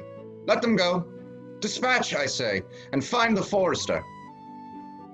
We will, fair queen, up to the mountain's top, and mark the musical confusion of hounds and echo in conjunction. I was with Hercules and Candace once, when in a wood of crate they dared a bear with sounds of Sparta, never did I hear, since gallant chiding, for besides the groves, the skies, the mountains, every region near, seemed all one mutual cry. I never heard so musical a discord, such sweet thunder. My hounds are bred out of the Spartan kind, so flued, so sanded, and their heads are hung with ears that sweep away the morning dew. Crook-kneed and dew-lapped like Thessalian bulls, slow in pursuit but matched in mouth like bells, each under each. A cry more tunable was never hollered to nor cheered with horn, in Crete, in Sparta, nor in Thessaly. Doesn't you hear? But soft! What nymphs are these? My lord, this is my daughter here asleep. And this Lysander, and this Demetrius is, and Helena. Old Netter's Helena? I wonder of their being here together. No doubt they rose up early to observe the rite of May, and hearing our intent, came here and grace our solemnity. But speak, Aegeus, is not this the day that Hermia should give answer of her choice? It is, my lord. Go, bid the huntsmen wake them with their horns.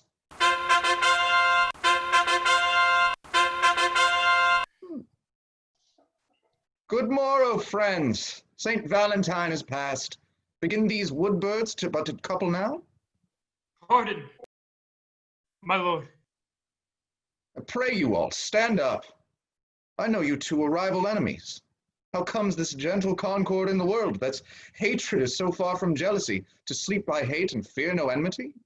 My lord, I shall reply amazedly, half sleep, half waking, but as yet, I swear, I cannot truly say how it came, as I think, for truly would I speak. And now, do I bethink me? So it is. I came with Hermia hither. Our intent was to be gone from Athens, where we might, without the peril of Athenian law. Enough. My lord, you have enough. I beg the law upon his head, that would have stolen away. They would, Demetrius, thereby to have defeated you and me, you of your wife, and me of my consent that she should be your wife. My lord, fair Helen told me of their stealth, of this their purpose hither to this wood, and I in fury hither followed them, fair Helena in fancy following me. But my good lord, I wot not by power, but by some power it is, my love to Hermia, melted as the snow seems to me now, as the remembrance of an idol god, which in my childhood I did dote upon, and all the faith, the virtue of my heart, the object and the pleasure of mine eye, is only Helena. To her, my lord, was I betrothed, ere I saw Hermia. But, like in sickness, did I loathe this food. But, as in health come to my natural taste, now I do wish it, love it, long for it, and will forevermore be true to it. Fair lovers, you are fortunately met. Of this discourse we will more hear anon. Aegeus, I will overhear your will, for in the temple by and by with us these couples shall eternally be knit, and for the morning now is something worn. Our purposed hunting shall be set aside. Away with us to Athens, 3 and 3, will hold a feast in great solemnity. Come, Hippolyta. These things seem small and undistinguishable. Methinks I see these things with parted eye, when everything seems double. So methinks, and I have found Demetrius like a jewel, mine own and not mine own. Are you sure that we are awake? It seems to me that yet we sleep, we dream. Do not you think the Duke was here and bid us follow him? Yea, and my father. And Hippolyta. And he did bid us to follow to the temple. Why, then we are awake. Let's follow him. And by the way, let us recount our dreams. You comes call me, and I will answer. My next is most fair primus.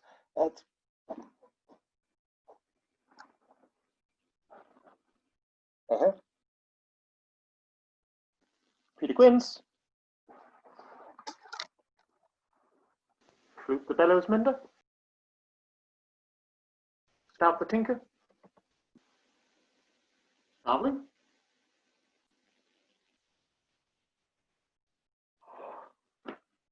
God, my life.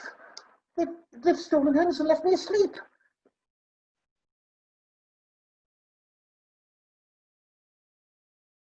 I've had a most rare vision. I've had a dream. Past the wit of man to say what dream it was. Man is but a hatched fool about to expound this dream. Methought I was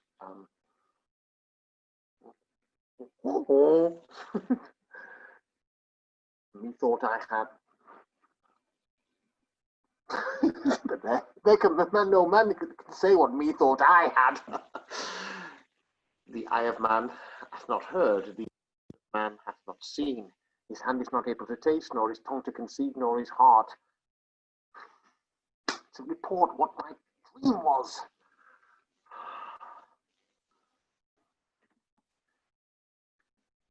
I shall get Peter Quince to write a ballad of this dream, and it shall be called Bottom's Dream, because it hath no bottom.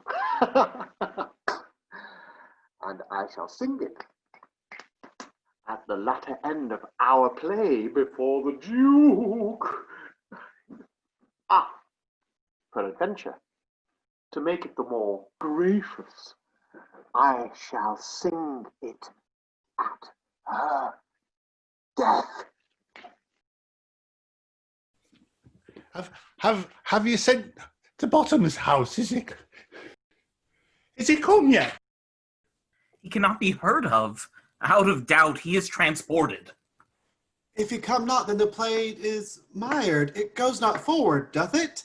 It's not possible. You've not a man in all Athens can be able to discharge Pyramus, but hey. No, he simply have the best wit of any handicraft man in Athens. Yeah, and the best person too. And he's very paramour for a sweet voice. He must say paragon at Paramore is. God bless us, a thing of naught. Masters, the Duke is coming from the temple, and there is 2 or 3 lords and ladies more married. If our sport had gone forward, we had all been made men. Oh, sweet bully Bottom, thus hath he lost 6 pence a day during his life. He would not have escaped 6 pence, and the Duke had not given him 6 pence a day for playing Pyramus. I'd be hanged. He would have deserved it. 6 pence a day in Pyramus or nothing? Where are these lads? Where are these hearts? Bottom! Oh, most courageous day! Oh, happy hour! Masters, I am to discourse wonders, but ask me not what for if I tell you, I am no true Athenian. I will tell you everything, right as it just fell out. Look, let us hear it, sweet Bottom. Not a word of me. All that I will tell you is that the Duke hath dined. Ooh. Get your apparel together, good stinks to your beards, new ribbons at your pumps. Meet presently at the palace. Every man look o'er its part, for the short and the long is our play is preferred. And in any case, let Thisbe have clean linen. Yeah. Let not him that plays the lion part, and they shall hang out the lion's claws. And most dear actors eat no onions, nor garlic, for we are to utter sweet breath. And I no doubt but to hear them say that it is a sweet. No more words. Oh wait. Tis strange, my Theseus, that these lovers speak of. More strange than true. I never may believe these antique fables, nor these fairy toys. Lovers and madmen have such seething brains, such shaping fantasies that apprehend more than cool reason ever comprehends. The lunatic, the lover, and the poet are of imagination all compact. One sees more devils than vast hell can hold. That is, the madman. The lover, all is frantic, sees Helen's beauty in a brow of Egypt, the poet's eye in fine frenzy rolling, doth glance from heaven to earth, from earth to heaven, and as imagination bodies forth the forms of things unknown, the poet's pen turns them to shapes and gives to every nothing a local habitation and a name. Such tricks hath strong imagination, that if it would but apprehend some joy, it comprehends some bringer of that joy. Or in the night, imagining some fear, how easy is a bush supposed to bear? But all the story of the night told over, and all their minds transfigured so together, more witness than fancy images, engrossed is something of great constancy, but howsoever strange and admirable. Here come the lovers, full of joy and mirth. Joy, gentle friends, joy and fresh days of love accompany your hearts. More than to us. Wait in your royal walks, your board, your bed. Come now, what masks, what dances shall we have, to wear away this long age of 3 hours between our after supper and bedtime? Where is our usual manager of mirth? What revels are in hand? Is there no play to ease the anguish of a torturing hour? Call Philostrate. Here, mighty Theseus. Say, what abridgment have you for this evening? What mask, what music? How shall we beguile the lazy time, if not with some delight? There is a brief. How many sports are ripe? Make choice of which your highness will see first. The battle with the centaurs to be sung by Athenian eunuch to the harp. We'll none of that. That have I told my love in glory of my kinsman Hercules. The riot of the tipsy bacchanals tearing the Thracian singer in their rage. That is an old device, and it was played when I from Thebes came last a conqueror. The thrice 3 muses mourning for the death of learning, late deceased in beggary. That is some satire, keen and critical, not sorting with a nuptial ceremony. A tedious brief scene of young Pyramus and his love Thisbe, very tragical mirth. Very untragical, tedious and brief. That is hot ice and wondrous strange snow. How shall we find the concord of this discord? A play there is, my lord, some 10 words long, which is as brief as I have known a play. But by 10 words, my lord, it is too long, which makes it tedious, for in all the play there is not one word apt, one player fitted, and tragical, my noble lord, it is, for Pyramus therein doth kill himself, which, when I saw rehearsed, I must confess, made mine eyes water, but more merry tears the passion of loud laughter never shed. What are they that do play it? Hard-handed men that work in Athens here, which never laboured in their minds, till now, and how now have toiled their unbreathed memories with this same play against your nuptial. And we will hear it. No, my noble lord, it is not for you. I have heard it over, and it is nothing, nothing in the world. Unless you can find sport in their intent, extremely stretched and conned with cruel pain to do you service. I will hear that play, for never anything can be amiss when simpleness and duty tender it. Go, Bring them in, and take your places, ladies. I love not to see wretchedness or charge, and duty in his service perishing. Why, gentle sweet, you shall see no such thing. He says they can do nothing in this kind. The kind are we to give them thanks for nothing. Our sport shall be to take what they mistake, and what poor duty cannot do. Noble respect takes in might, not merit. Where I have come, great clerks have purposed to meet me with premeditated welcomes, where I have seen them shiver and look pale, make periods in the midst of sentences, throttle their practiced accent in fears, and in conclusion, dumbly have broke off, not paying me a welcome. Trust me, sweet, out of this silence yet I picked a welcome, and in the modesty of fearful duty, I read as much as from the rattling tongue of saucy and audacious eloquence. Love, therefore, and tongue-tied simplicity in least speak to most in my capacity. So please your grace, the prologue is addressed.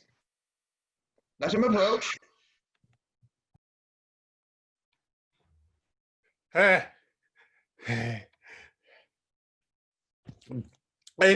If we offend, it is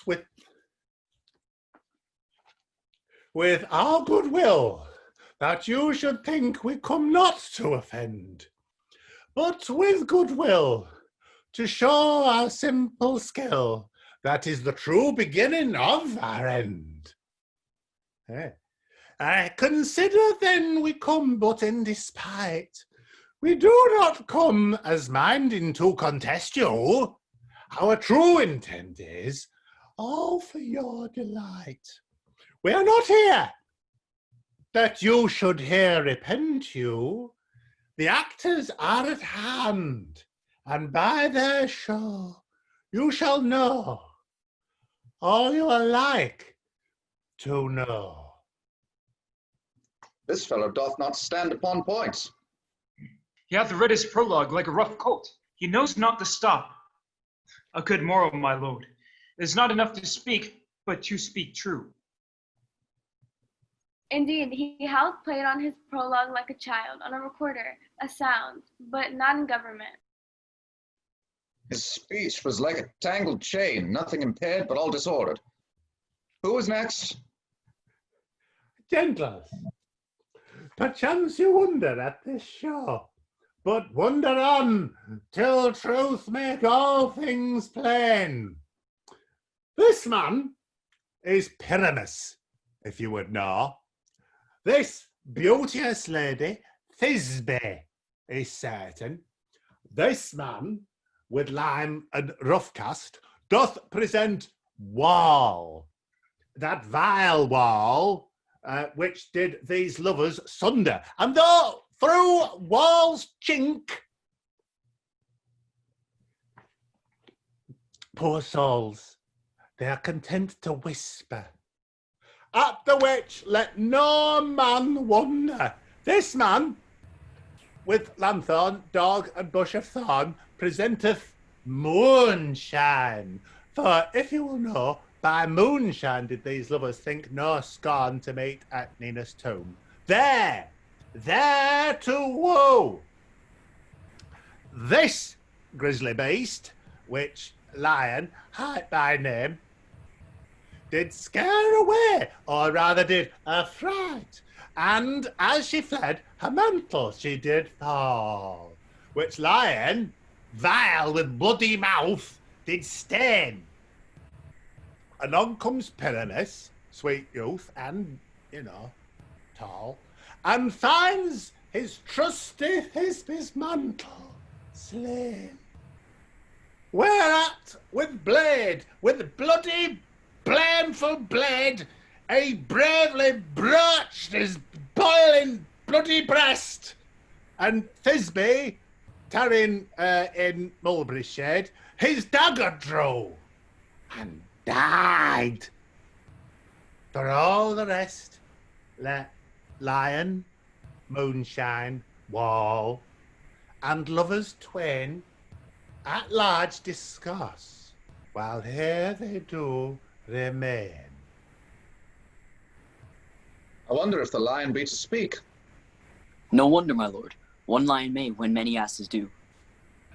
In this same interlude it doth befall that I, one Snout by name, present a wall, and such a wall as I would have you think that had in it a crannied hole or chink, through which the lovers Pyramus and Thisbe did whisper often, very secretly.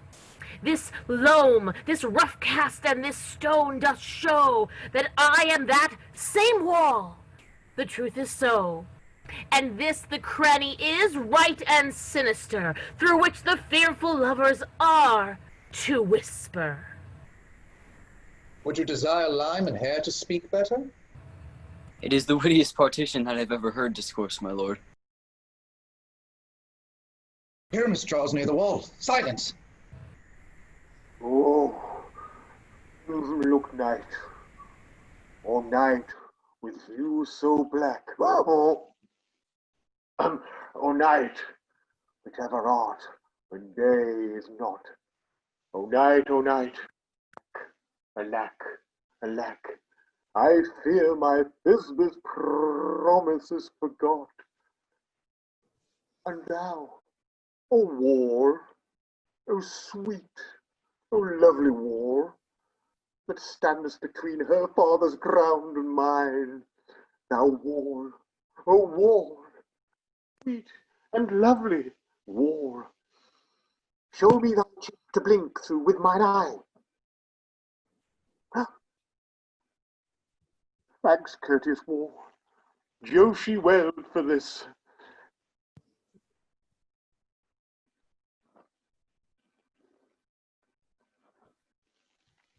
But what's the eye? No Thisbe do I see.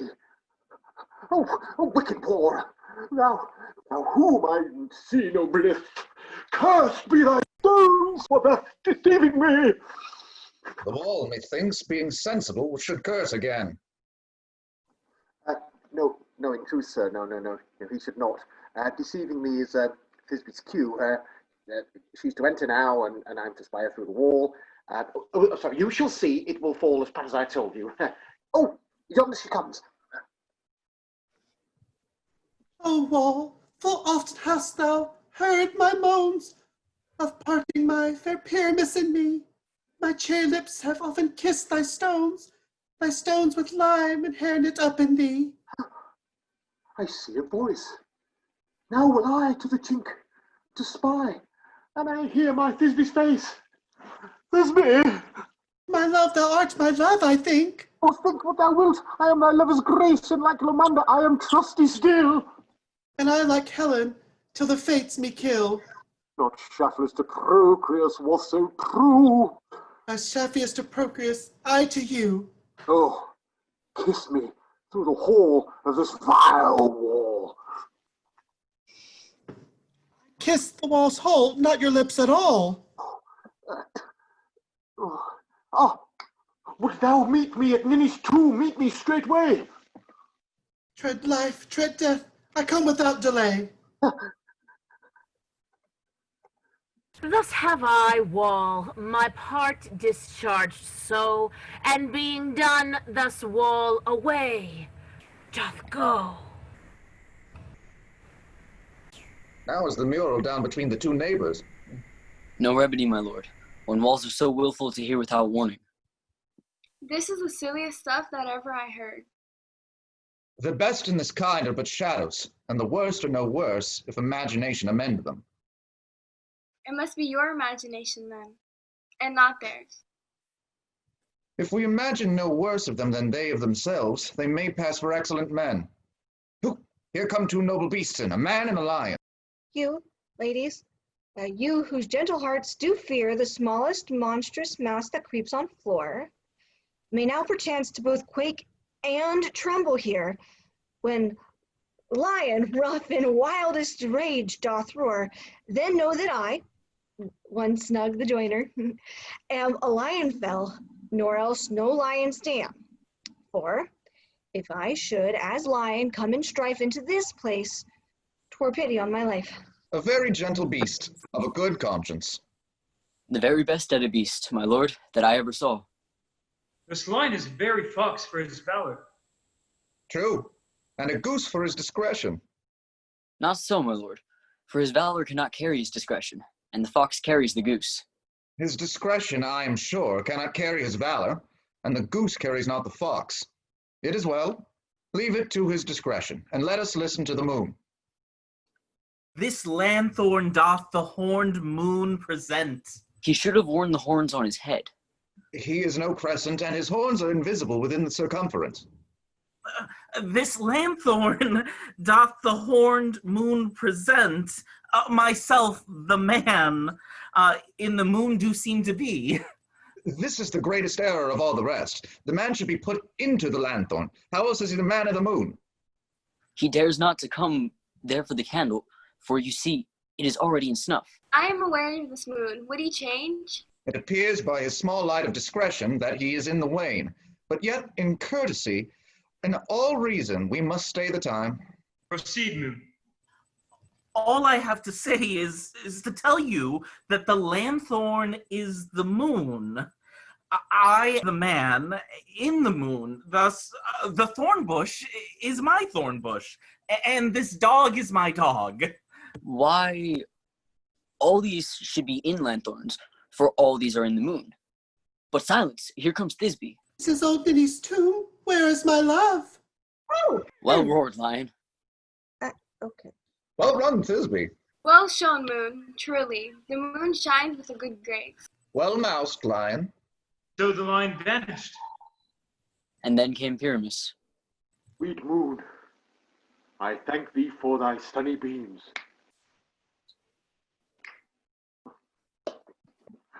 I thank thee, moon, for shining now so bright.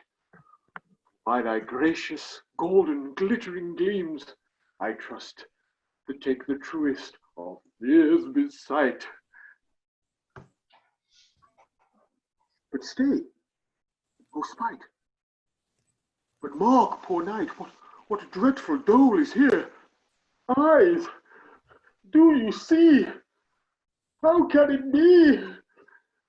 Oh, dainty duck, oh dear, thy mantle good, what blood? Approach, ye furies fell. Oh, fate, come, cut thread and thrum. Trail, crush, conclude, and quell. This passion and the death of a dear friend would go near to make a man look sad. Through my heart, but I pity the man. Oh, wherefore, nature, didst thou lion's frame, since lion fire hath here deflowered, my dear, which is, which was the fairest dame that lived, that loved, that loved with cheer. Come, tear, confound, out sword and wound. The pap of Pyramus. Aye, that left pap. Where heart doth hop, thus die I. Thus.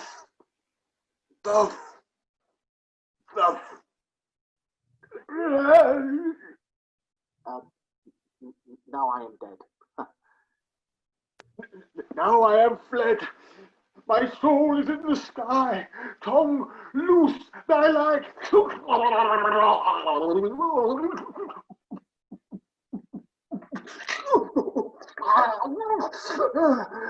Moon, take thy flight. Now die, die, die, die, die.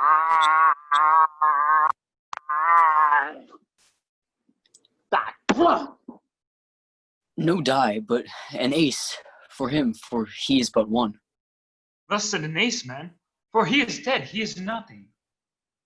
With the help of a surgeon, he might yet recover and prove an ass. How chance moonshine is gone before Thisbe comes back and finds her lover? She will find him by starlight. Here she comes, and her passion ends the play. Methinks you should not use a long one for such a Pyramus. I hope she will be brave.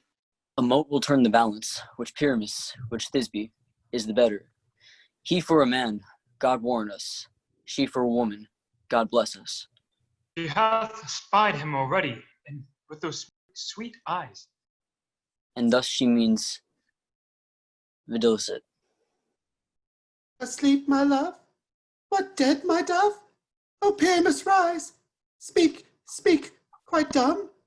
Dead, dead, a tomb must cover thy sweet eyes. These my lips, this cherry nose, these yellow cowslip cheeks are gone, are gone. Lovers make mourn, his eyes were green as leeks. O sisters three, come, come to me, with hands as pale as milk, lie them in gore, since you have shore with shears his thread of silk, tongue not a word. Come, trusty sword, come, blade, my breast imbrue. And farewell, friends, thus Thisbe ends. Adieu, adieu, adieu. Moonshine and lion are left to bury the dead. Aye, and wall too. Oh, no, I assure you, the wall is down that part of their... Oh, sorry, will it please you to see the epilogue? Or to hear a Bergamas dance between two of our company? No epilogue, I pray you, for your play needs no excuse. Never excuse. For when the players are all dead, there needs none to be blamed. Marry, if he that writ it had played Pyramus had hanged himself on Thisbe's garter, it would have been a fine tragedy, and so it is truly, and very notably discharged. But come, your Bergamask, let your epilogue alone. The iron tongue of midnight hath told 12. Lovers, to bed, 'tis almost fairy time. I fear we shall outsleep the coming morn as much as we this night have overwatched. This palpable gross play hath well beguiled the heavy gait of night. Sweet friends, to bed. A fortnight hold we this solemnity, a night revels and new jollity. Now the hungry lion roars, and the wolf behowls the moon, whilst the heavy ploughman snores, all with weary task fordone. Now the wasted brands do glow, whilst the screech owl, screeching loud, puts the wrench that lies in woe in remembrance of a shudder. Now it is time of night, with the graves all gaping wide. Everyone lets forth his sprite, in churchway paths to glide. When we fairies that do run by the triple hell-cate steam, for the presence of the sun, following darkness like a dream. Now our frolic, not a mouse shall disturb the hallowed house. I am sent with broom before, to sweep the dust behind the door. Through the house give gathering light, by the dead and drowsy fire, every elf and fairy sprite, hop as light as bird from briar, and this ditty after me, sing and dance it trippingly. First rehearse your song by note, to each ward a warbling note. Hand in hand with fairy grace will we sing and bless this place.